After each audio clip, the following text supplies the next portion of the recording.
What is good, y'all? Thank you for joining us here for the Mission Ready briefing on the SHR Media Network. Today is Tuesday, April 22nd, the year of our Lord 2025. And our hearts go out to our Catholic friends who are mourning the loss of Pope Francis. We're going to get into that a little bit. And the DoD has reinstated or started to reinstate service members who were kicked out for refusing the jab.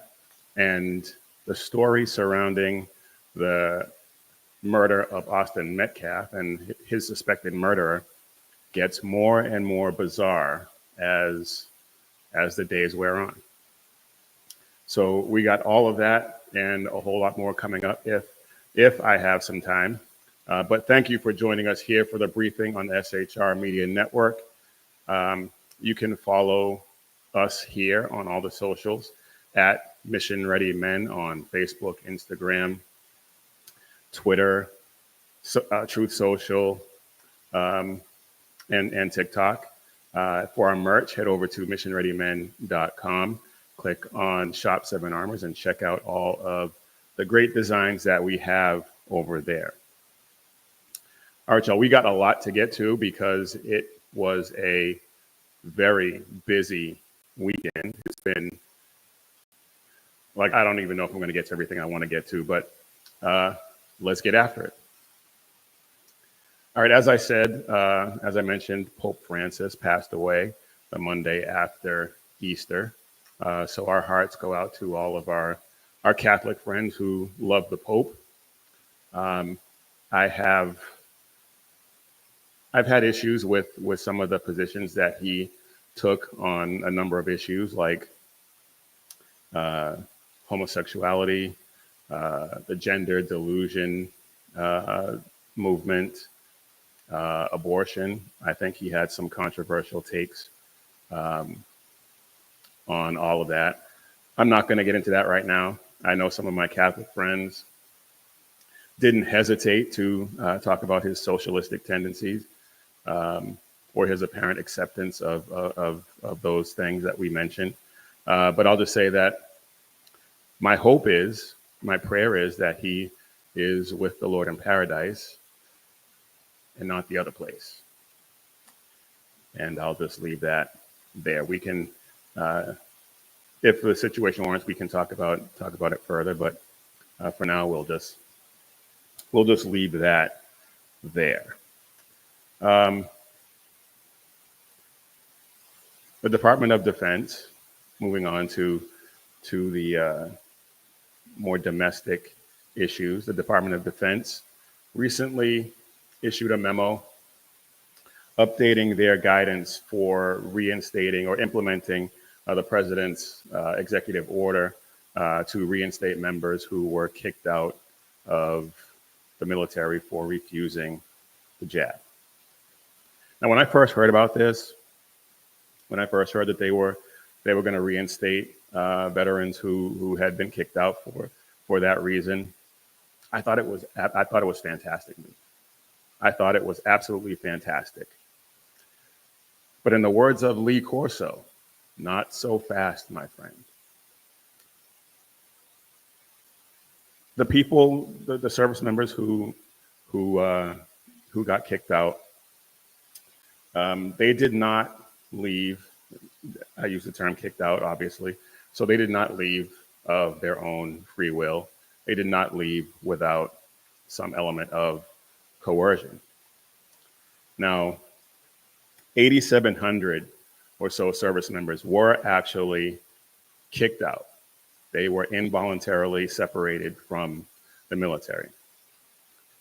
And most of those have been invited back. And we were told that they were going to receive back pay and they were going to have their rank and everything like that. But it turns out they are only going to receive their back pay if they agree to 4 more years of service, which I think is fine. That's That's not the issue here. And 2 years, they'll be required to serve 2 more years if they were eligible for retirement within 2 years of their separation. But the back pay they were promised will be subtracted from whatever they earned while they were separated up until the time they re-up. So if they were if they had a marketable skill that they got from the military and they were able to parlay that into a well-paying job, they could end up with nothing. They could end up with nothing from the military for putting them through that. Now, I know a lot of people say, well, they had a good job, but they wanted to serve, and they were involuntarily booted from service. So as far as I'm concerned, whatever they were able to do for themselves outside of the military should have no bearing on their back pay. But here we are. Now, there were also tens of thousands of service members who refused the jab and voluntarily left the service. And voluntarily, I put that in air quotes because there was coercion there. That wasn't, they didn't leave of their own free will. Maybe they wanted to get out, and maybe this was an excuse for some of them, maybe. But the fact remains that it was the jab and the mandate that they take this experimental substance that forced them to make that decision. That to me is tantamount to coercion. And Air Force members, the branch that I'm a veteran of, those Air Force members who have been invited back in, they have to sign a document stating that they separated of their own free will. They have to sign a document stating that. And let's see if I can pull that up, because that to me is just insane. And I'm somewhat disappointed in our current DoD administration for doing this. And I suspect that this did not come down, well, obviously because it's the Air Force and it's not true across the other branches. So I'm guessing that there's some woke general somewhere in the chain of command who has decided to put this in place for reasons, I guess. It doesn't make any sense. But yeah, let's take a look at this, because this is crazy to me. So this is the document that they are being forced to sign if Air Force members want to come back in. And it says, I attest, I voluntarily separated from the Air Force or Space Force, or allowed my service to lapse rather than be vaccinated under the COVID-19 vaccine mandate, which was in effect from August 24th, 2021 to January 10th, 2023. My decision to separate was made freely and without coercion. Well, that is obviously and demonstrably false. False. And an Air Force intelligence officer, former Air Force intelligence officer who got this because he wanted to come back in, is refusing to sign it. And I don't blame him. And I don't blame anyone who refuses to sign that, because that is, like I said, just demonstrably not true.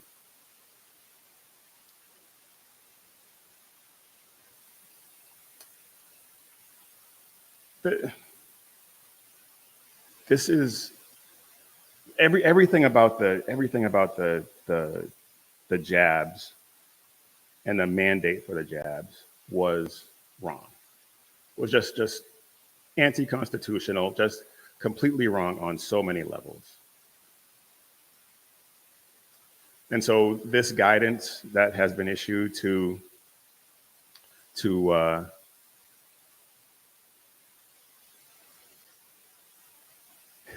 that's right, BZ. It is a total lie. Exactly.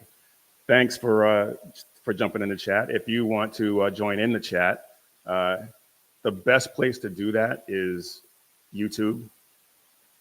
It's available on Facebook, and I think I know it's available on Facebook. There are a couple of other places where you might be able to chat, but it's hard for us to see with the system that we're using. So YouTube is the best place.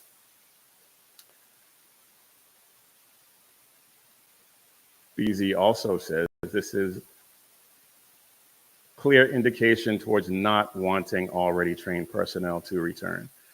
I hope that's not true. I hope that this has just flown under the radar. You're probably right, BZ, but I hope you're not. But the DoD clearly has some work to do, and they say that they're reviewing it. But you know what? Let me back up a second and compare what they're doing with these service members who were kicked out. Let's compare that to how they treated the trannies. In March, the Navy announced that due to the ban on trannies serving in the military, they would receive 2 full years of pay, of separation pay.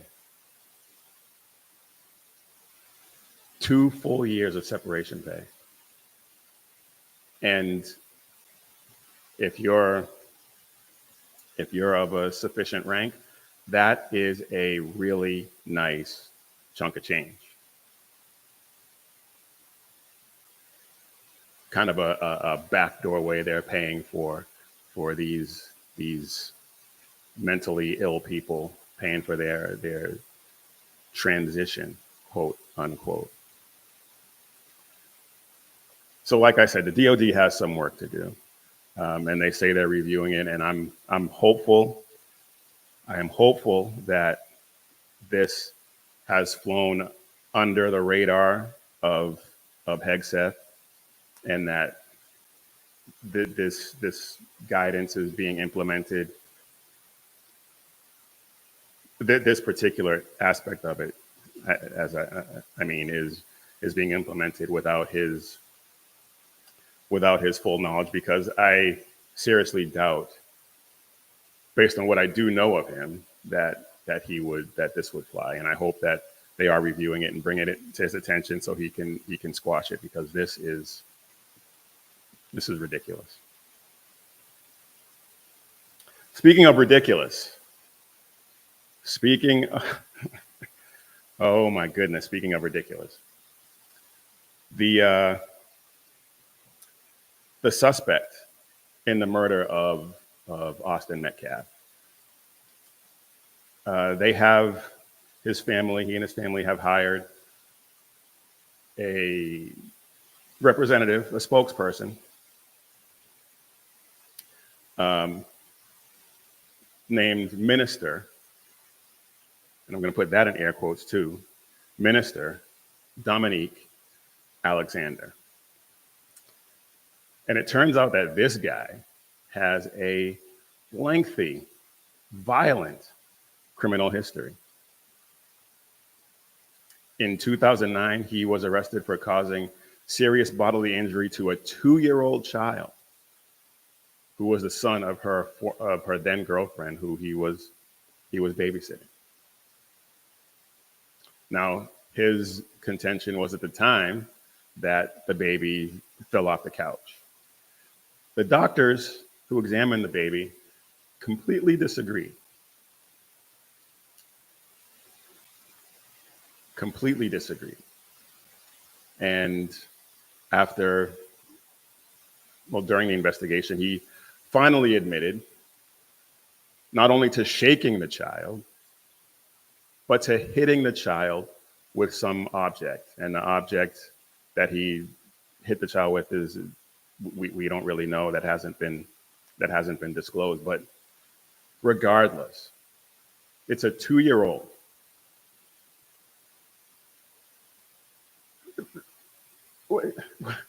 What do you what do you say to that? It's just insane. But wait, there's more. Because this guy was sentenced to 5 years in prison for violating probation multiple times. He was sentenced to 5 years. He served 8 days. He served 8 days in prison because the judge ruled that his probation, which he violated, should count towards his prison sentence. What is going on in the Dallas-Fort Worth Metroplex? What is going on? He was indicted later on for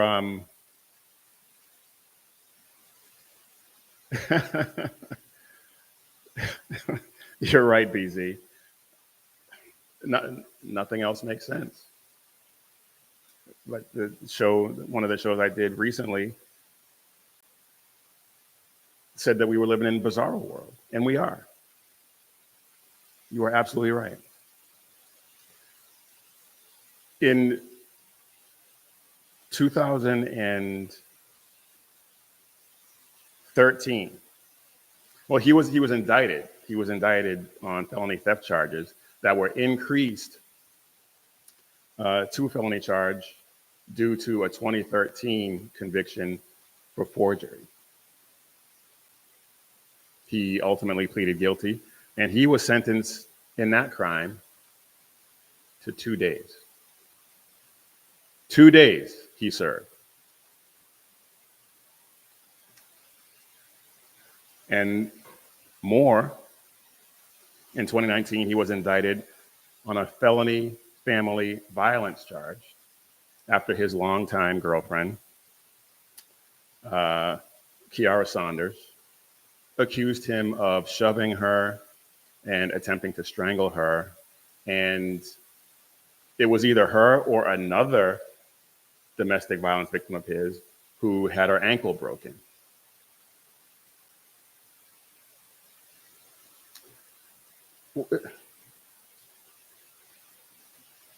Now, all of a sudden, he's a minister. Minister of what is my question. This guy is a grifter. He's a grifter, and I'm going to prove that to you in a second. But let's take a look at this so-called spokesperson and listen to his exceptional communication skills and his grasp of facts and the English language, because this is epic. This is Minister Dominique Alexander. Here, political operatives motivating this family with hate. Carmelo Anthony posted on something that shows, posted here. These are the type of lies that are threatening this family.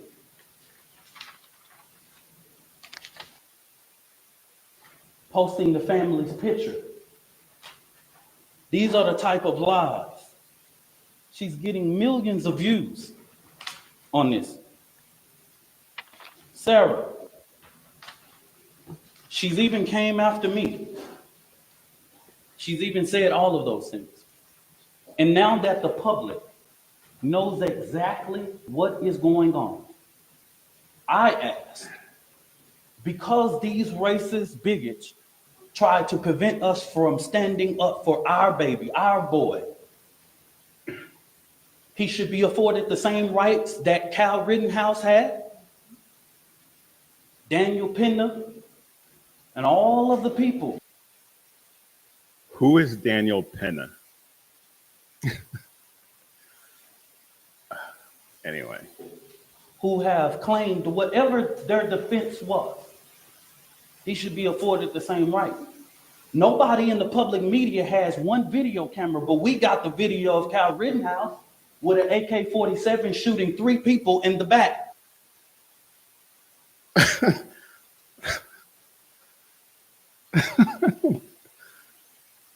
what?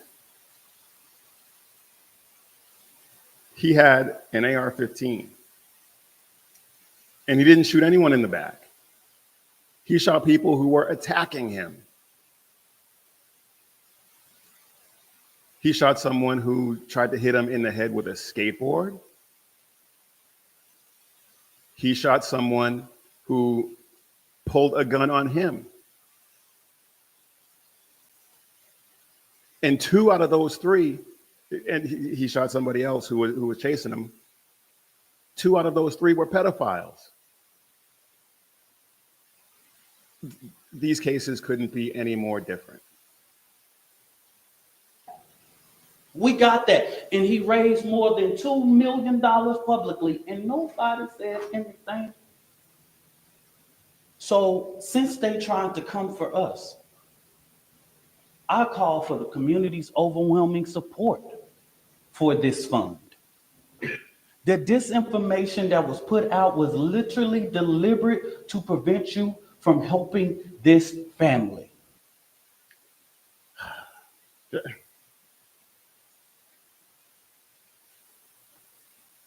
Did you catch his masterful grasp of the English language? And we already talked about his lack of understanding of the facts of the Kyle Rittenhouse case. And I'm still not sure who Daniel Pena is, but anyway.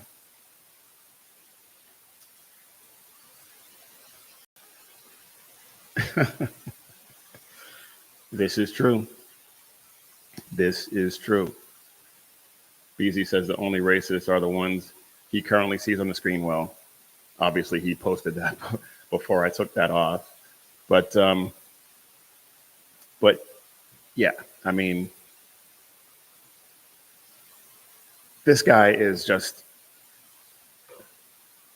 why anyone would choose him as their spokesperson for anything is beyond me. But I told you he was a grifter. I told you he was a grifter. And now I'm going to prove it, because he was on another grifter's show, Roland Roly Poly Martin.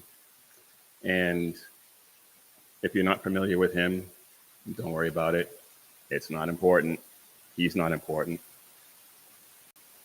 But of course, he has this grifter on his show.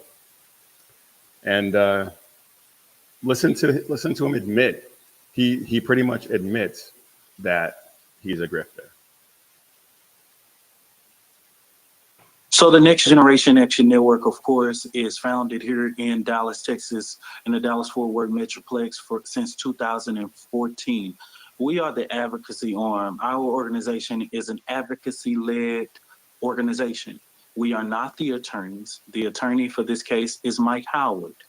We do the advocacy around making sure that people are aware of this situation, in supporting and how to support this family, and to ensure that this family's rights are not violated. And the things that are legal matters are handled by the lawyers. One of the things, Roland, that we need to point out in this situation is that most of the people raised their consciousness because of what Hunter Metcalf said in the local media, where he literally admitted over the weekend, days after, the same day, I believe it was the next day, where he stated that his brother was told by Carmelo to not touch him and literally admitted that he did it anyway. That's not exactly what he said. He said, touch me and see what happens. That's different from telling someone not to touch him. And in either case, stabbing someone in the heart for touching you, for putting their hands on you, unless you feared that your life was in imminent danger or that you were in danger of serious bodily harm, you stabbing him was in no way justified. But of course, the grifters don't see it that way. Don't get mad when you come after ours and then we respond Here we go. and support ours, right? And so I'm not here to apologize or basically give an excuse onto why we are supporting Carmelo Anthony. We are supporting him because if you can support your white baby, we can support our black kid, right? And there it is. There it is. He said it as explicitly as he possibly could. We're supporting him because he's black. And of course, his Next Generation Action Network, it's just a grift. It's all a grift. He talks about in some other interview, it may have been this one, but in some other interview, he talks about how what they're the advocate. It wasn't this interview. He talks about how they're the advocacy arm. He talks about getting the message out there. So what he's doing is making sure that Give Send Go is fully stopped.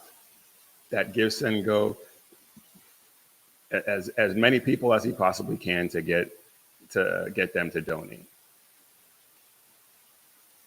And I don't have it in front of me, but there's another story where they talk about how, and they admit that that money is not just going to his legal defense fund. It's going towards consultants. It's going towards security. It's going towards this, that, and the other thing.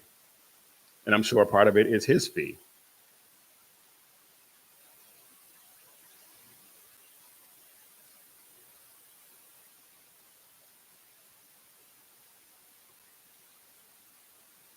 Yeah, he does.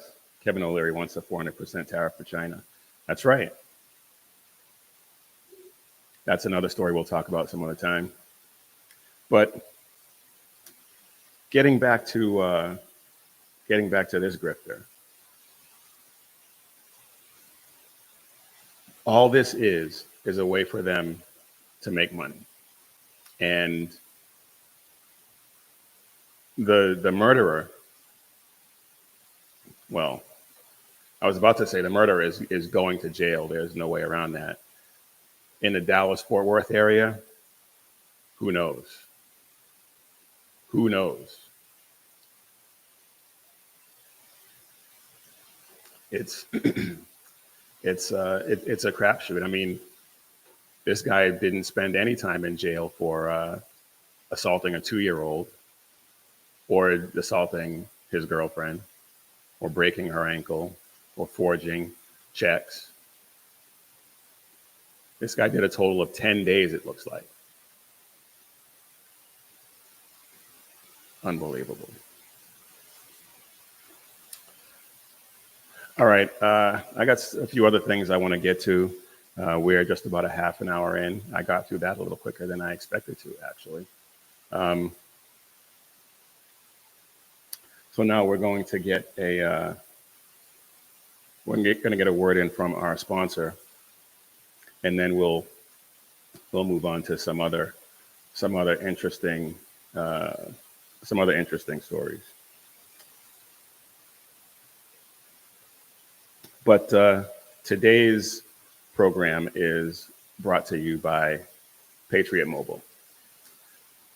And it is more important now than ever to support companies, to support organizations that share our values.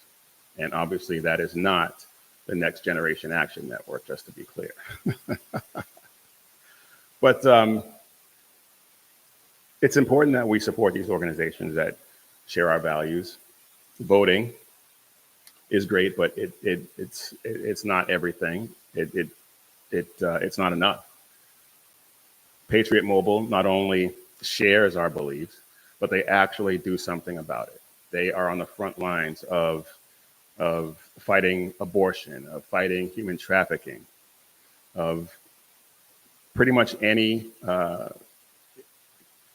cause, any conservative cause that we support, they support. They put their money where their mouth is. They put a portion of every dollar goes towards the fight for causes that you and I care about. So switch to Patriot Mobile now and get a free month of service with the offer code Jackson.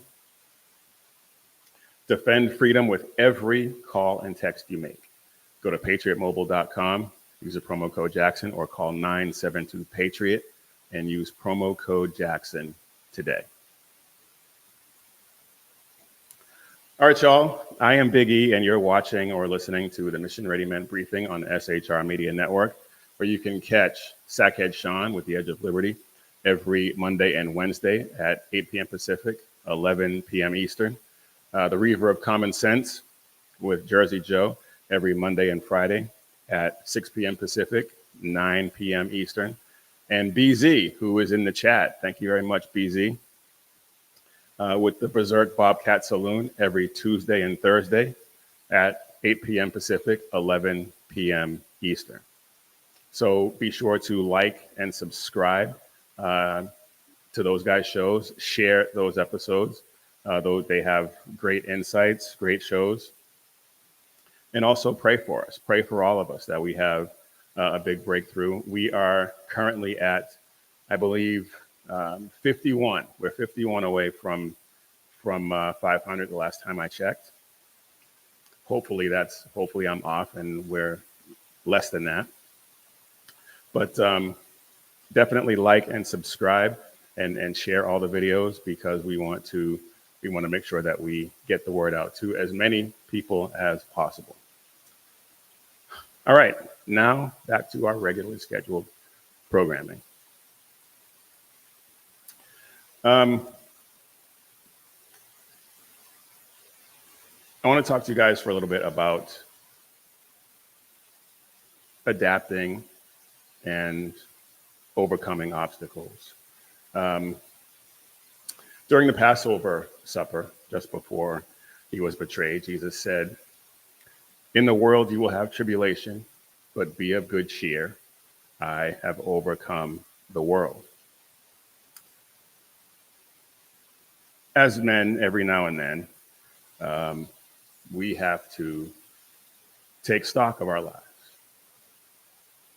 Sometimes that's forced on us because of some life-changing event, marriage, divorce, having children, losing a loved one, failure of some endeavor, some business, getting fired from a job, getting hired on your dream job. Sometimes you achieve a goal that you've had for a while. And then once that happens, yes, celebration is in order. But after the celebration is over, it's time to lean into that goal and evaluate where you're at and look toward the next one. When something like that happens, when something good like that happens, we have to remember to be thankful and praise God that He was there with you and He helped you get through it. He helped you achieve it. It's very easy to think that when things are going well, you did it under your own steam. It's very easy to fall into that. And men who don't have any grounding in scripture or in faith in God will almost always fall into that mindset. And I'll get into that. I'll address that another time, because right now I want to talk about the not so great times. Let's say your marriage is falling apart, or when your job is stressful, or when you lose a job, whether you messed up somehow, whether you underperformed, or the company let you go for financial reasons, or your own business is failing. It's during these times when we need to evaluate and then adapt and overcome. Well, how do you do that? Like I said, it involves some self-reflection. Ask yourself some questions like, what choices did I make that landed me in this situation? Have I accomplished what I set out to accomplish? What have I accomplished? Am I doing something that's not working? What am I doing that is working? And as I said, answering these questions it often will require some deep self-reflection and an honest assessment of yourself, but to come to a thorough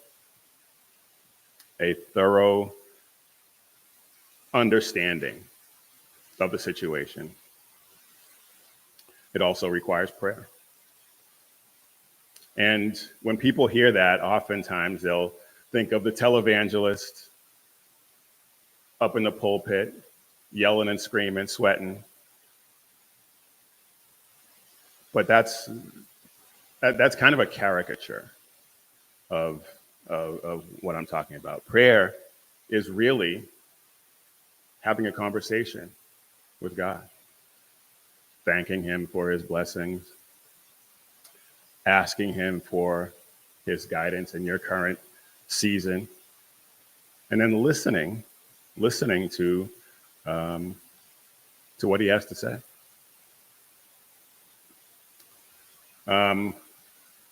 In my own life right now, I'm going through something like that, and the situation would be there was some disappointment, and years ago, everyone would have known that I was upset. Everyone would have known that I was disappointed. Everyone would have known that, maybe crushed isn't the right word, but everyone would have known that I would have been out of sorts. But now, I'm just believing that, yes, what I had in mind would have been what I thought was perfect, but God has a better plan. And I'm just trusting that his plan is going to be better than anything we would have imagined.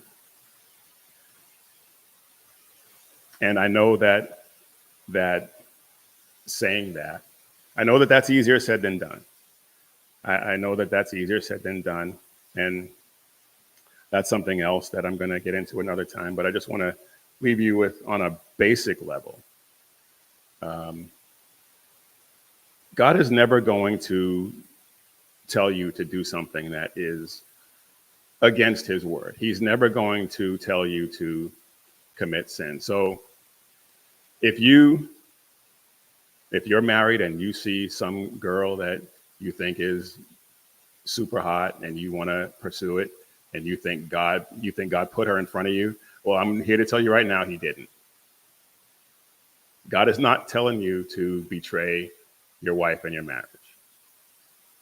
And I know that's a pretty simple, obvious example, but he's never going to tell you something to do, never going to tell you to do something against his word. And he's never going to give you a contradictory message.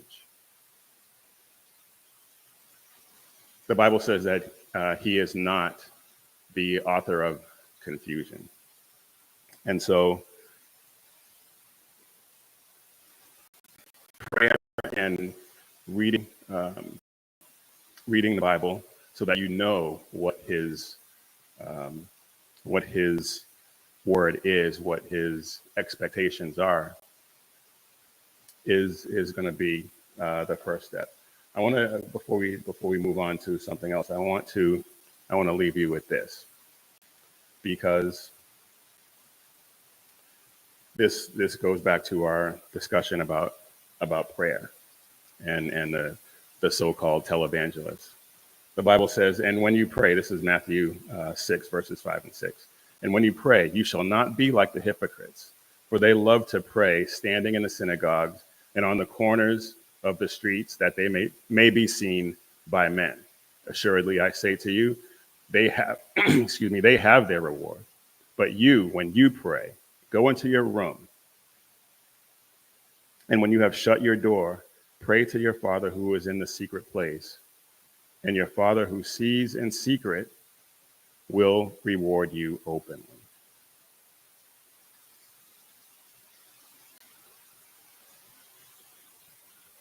So that is, I would say, the first step. Well, obviously surrendering your life to God is the first step. And then when you're confronted with these situations, pray. And again, not like the televangelists who are, we would consider the hypocrites who are doing it for show. But like I said, have a conversation with God. And when you listen to what he says and know that he is, like I said, not going to give you any contradictory messages, tell you to sin or anything like that. He is not the author of sin. He is not the author of confusion.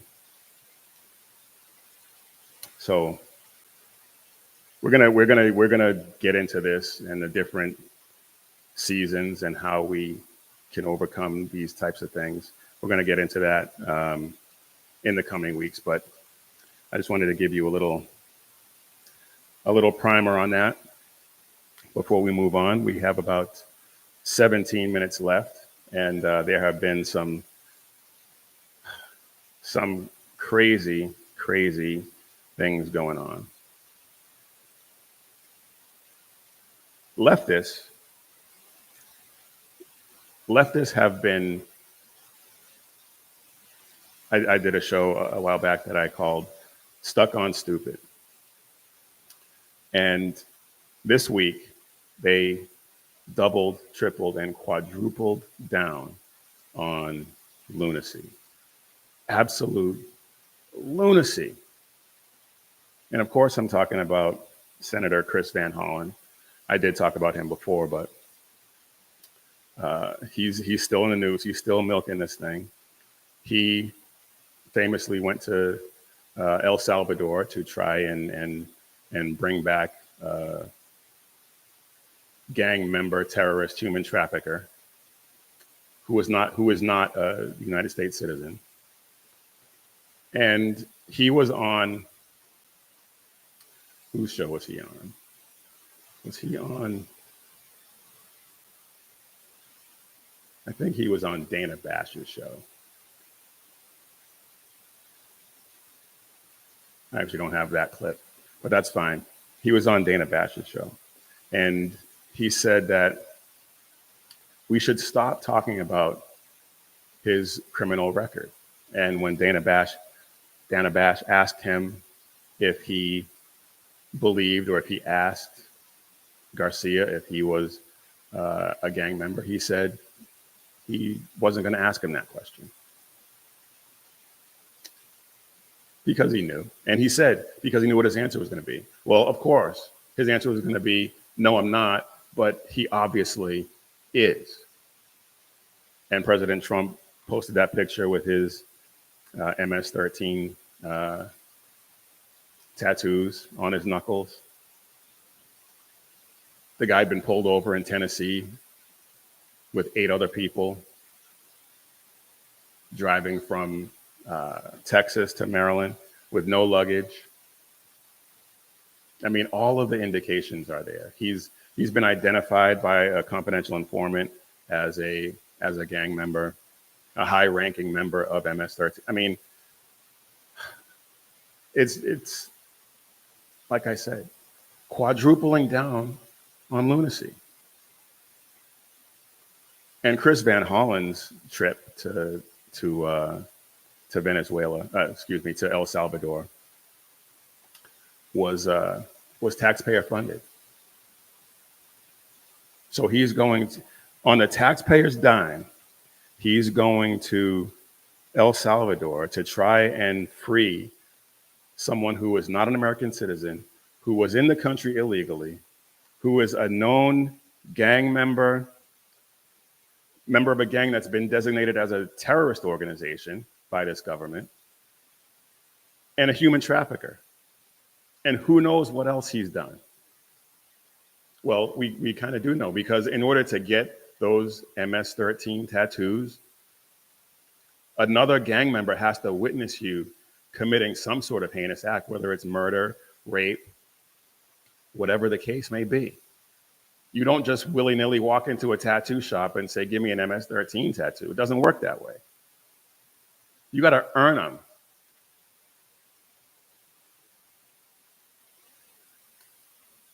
But these idiots, they like I said, quadrupling down on lunacy. But Van Hollen wants us to not talk about Abrego Garcia's criminal record, and he wants us to stop doing that, because he knows that Americans are 80 to 90% behind deporting criminal illegal aliens. And so if we don't keep his criminal record front and center, then support for bringing him back might increase. Support for not deporting these criminals might increase. It's insane. But following in Van Hollen's footsteps, hence the quadruple, 4 United States representatives, Robert Garcia of California, Maxwell Frost, a lunatic out of Florida, Yasmin Ansari out of Arizona, and Maxine Dexter of Oregon. Robert Garcia and Maxwell Frost are lunatics and morons.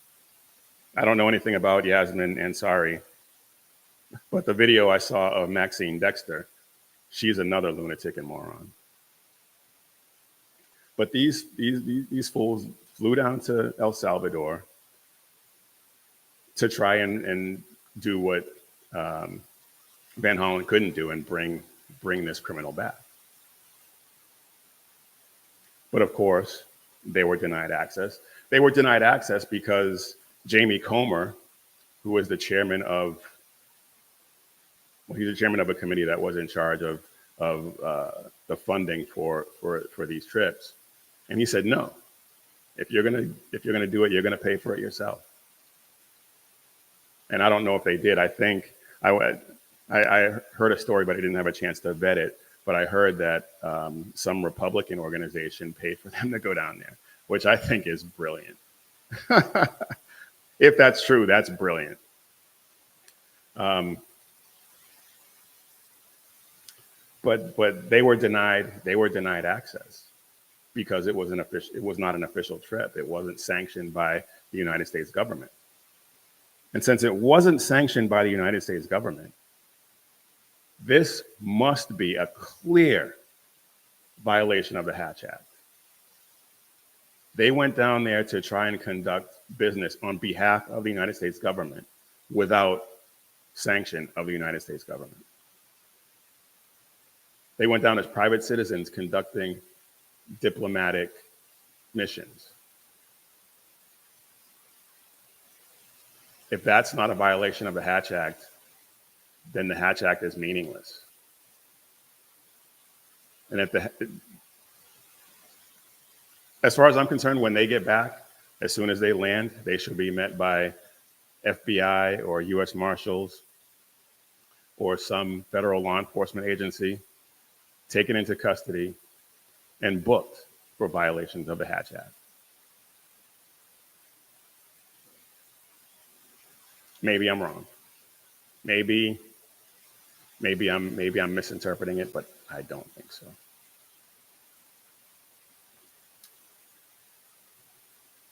All right, I got a couple other stories I want to get to. And this may be a little, I'm still not sure how I feel about this. Let's take a look. Because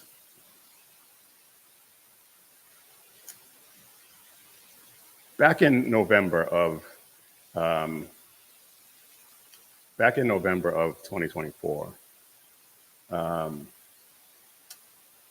in Jacksonville,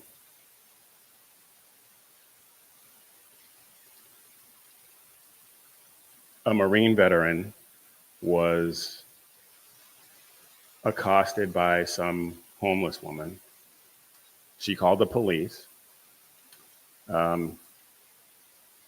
She told the police on that phone call, on that 911 call, that she was armed and that if the woman who was accosting her and her daughter touched her daughter, she was going to shoot her. The cop showed up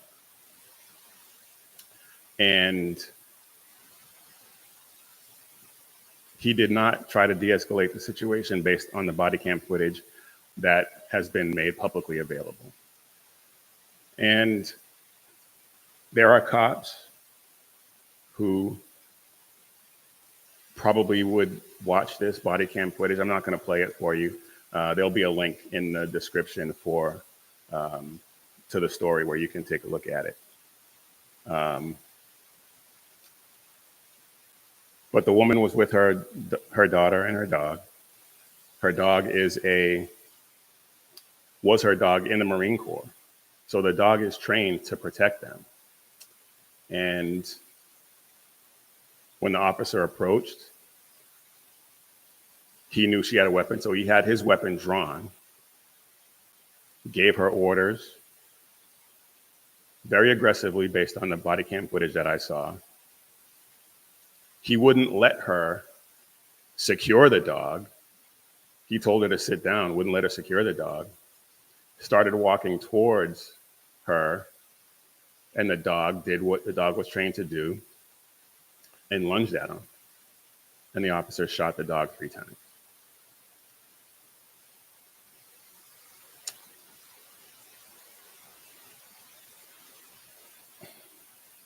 Having friends who have been attacked viciously by dogs, owning 3 big dogs, I can understand how someone might be intimidated by having a big dog lunge at you. But I think that this officer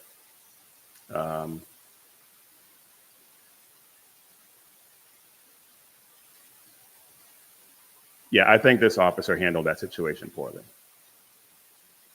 I think he handled it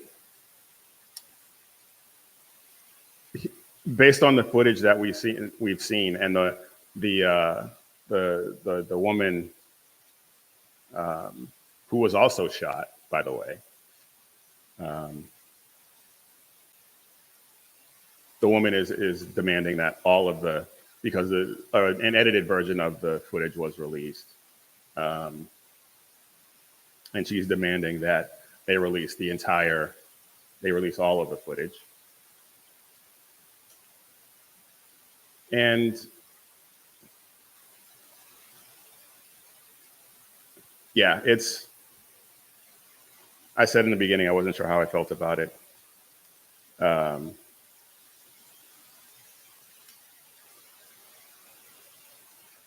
Yeah, exactly. B says, why not give her the chance to secure the dog? Exactly. He did not do that. And again, he was, based on the footage that is available, he was aggressive and he had his gun drawn. The other aspect of this case is that if one of the bullets had not hit the dog, he very likely would have hit the 4-year-old girl who was with her mother. And one of the bullets went through the dog and hit her in the leg, the mother in the leg. I'm just now hearing about this case, and I think it's because the dog has recovered. The dog is alive, thankfully. And if you look right here, this was the extent of the damage that was done to the officer's leg when the dog lunged at him. And there are no pictures of his leg under the pants because there was no injury. So, yeah, there's that. I've been thinking about this case for a couple. In an Ask Anthony follow-up tonight, a Marine veteran is planning to sue the Jacksonville sheriff's officer after that. Yeah, I've been thinking about this case for a couple of days. And like I said, as a dog owner of 3 big dogs, on one level, I get it, but everything that this guy did, if he had done everything right, the way I see it, if he had allowed her to secure the dog, if he hadn't been aggressive from the beginning, and the dog still ended up getting away and lunging at him, that would be totally different. But that's not what happened, based on the footage that we have right now. Now, the victim is demanding that all of this footage be released. I don't think she would be doing that if she thought that there was any chance that she would be found at fault. I'm just saying.